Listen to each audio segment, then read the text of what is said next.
ಎಲ್ಲರಿಗೂ ಕ್ರಿಯೇಟಿವ್ ಚಾನಲ್ಗೆ ಸ್ವಾಗತ. ಇವತ್ತು ಪಡವಲಕಾಯಿ ಪಲ್ಯ ಹೇಗೆ ಮಾಡೋದು ಅಂತ ನೋಡೋಣ.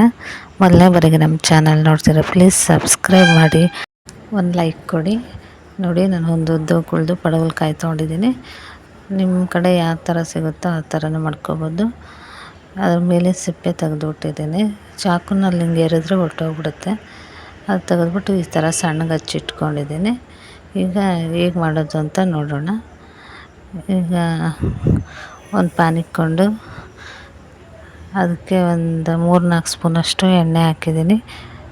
ನಿಮ್ಗೆ ಎಣ್ಣೆ ಜಾಸ್ತಿ ಬೇಕು ಅಂದರೆ ಜಾಸ್ತಿ ಹಾಕ್ಕೊಳ್ಳಿ, ನಾನು ಸ್ವಲ್ಪ ಹಾಕಿದ್ದೀನಿ.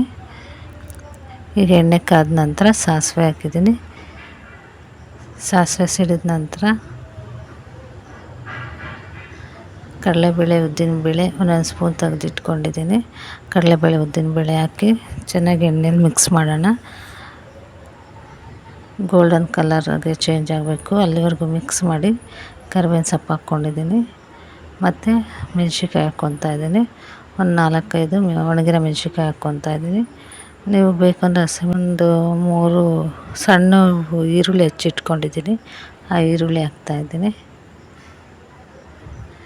ಈರುಳ್ಳಿನ ಅಷ್ಟೇ ಒಗ್ಗರಣೆಲಿ ಚೆನ್ನಾಗಿ ಬೇಯಬೇಕು.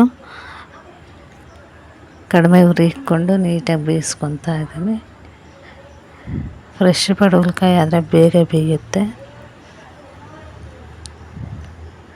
ಈಗ ಬೆಂದಮೇಲೆ, ಈರುಳ್ಳಿ ಬೆಂದಮೇಲೆ ಹಚ್ಚಿಟ್ಕೊಂಡಿರ್ತಕ್ಕಂಥ ಪಡವಲಕಾಯಿ ಹಾಕ್ಕೊಂಡು ಚೆನ್ನಾಗಿ ಮಿಕ್ಸ್ ಮಾಡೋಣ. ಇದಕ್ಕೆ ನೀರೇನೋ ಹಾಕೋ ಅವಶ್ಯಕತೆ ಇಲ್ಲ, ಅದೇ ನೀರು ಬಿಟ್ಕೊಳ್ಳುತ್ತೆ. ಆ ನೀರೆಲ್ಲ ಬಿಟ್ಕೊಂಡು ಖಾಲಿ ಆಗೋವರೆಗೂ ಚೆನ್ನಾಗಿ ಬೇಯಿಸ್ಬೇಕು. ಇದೇ ನೀರು ಬಿಟ್ಕೊಳೋದ್ರಿಂದ ನೀರು ಹಾಕೋ ಅವಶ್ಯಕತೆ ಇಲ್ಲ. ಈಗ ಮುಚ್ಚಿಬಿಟ್ಟು ಒಂದು 5 ನಿಮಿಷ ಬೇಯಿಸ್ಕೊಳ್ಳೋಣ. ನೋಡಿ, ಬೇಯ್ತಾ ಇದೆ. ಈಗ ಇದಕ್ಕೆ ಉಪ್ಪು ಹಾಕ್ಕೊತಾ ಇದ್ದೀನಿ, ರುಚಿಗೆ ತಕ್ಕಷ್ಟು ಉಪ್ಪು.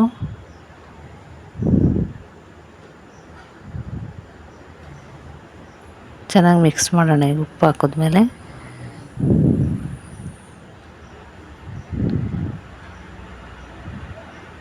ನೋಡಿ, ನೀರೆಲ್ಲ ಬಿಟ್ಕೊಂಡಿದೆ. ಆ ನೀರೆಲ್ಲ ಇಂಬ್ರಬೇಕು, ಹಂಗೆ ಬೇಯಿಸ್ಕೋಬೇಕು. ಇಲ್ಲರ ನೀರು ಒಂದು ಕಡೆ ಆಗುತ್ತೆ, ಪಲ್ಯ ಒಂದು ಕಡೆ ಆಗುತ್ತೆ.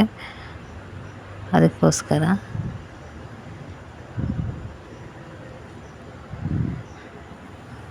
ಈಗ ಮುಚ್ಚಿಬಿಟ್ಟು ಇನ್ನೊಂದು ಸ್ವಲ್ಪ ಬೇಯಿಸ್ಕೊಂಡು, ಈಗ ಕಾಯಿ, ಕೊತ್ತಂಬರಿ ಸೊಪ್ಪು ರೆಡಿ ಮಾಡಿ ಇಟ್ಕೊಂಡಿದ್ದೀನಿ, ಅದನ್ನು ಹಾಕ್ತಾಯಿದ್ದೀನಿ.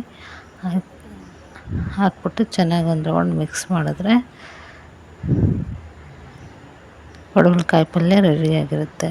ಇದು ಚಪಾತಿಗೆ, ಅಕ್ಕಿ ರೊಟ್ಟಿಗೆ ಎಲ್ಲ ಚೆನ್ನಾಗಿರುತ್ತೆ. ಮಸಾಲೆ ಏನೂ ಹಾಕಿರಲ್ಲ, ಆದ್ದರಿಂದ ಇದು ಹೆಲ್ತಿಯಾಗೂ ಸಹ ಇರುತ್ತೆ. ಈಗ ಒಮ್ಮೆ ಮಾಡಿ ನೋಡಿ, ಕಮೆಂಟ್ಸ್ ಮಾಡಿ ನಿಮಗೆ ಹೆಂಗೆ ಬಂದಿತ್ತು ಅಂತ ತಿಳಿಸಿ. ಈ ವಿಡಿಯೋ ನೋಡಿದ್ದಕ್ಕಾಗಿ ಧನ್ಯವಾದಗಳು. ಮೊದಲನೇ ಬಾರಿಗೆ ನೋಡ್ತೀರಾ ಪ್ಲೀಸ್ ಸಬ್ಸ್ಕ್ರೈಬ್ ಮಾಡಿ. Thank you.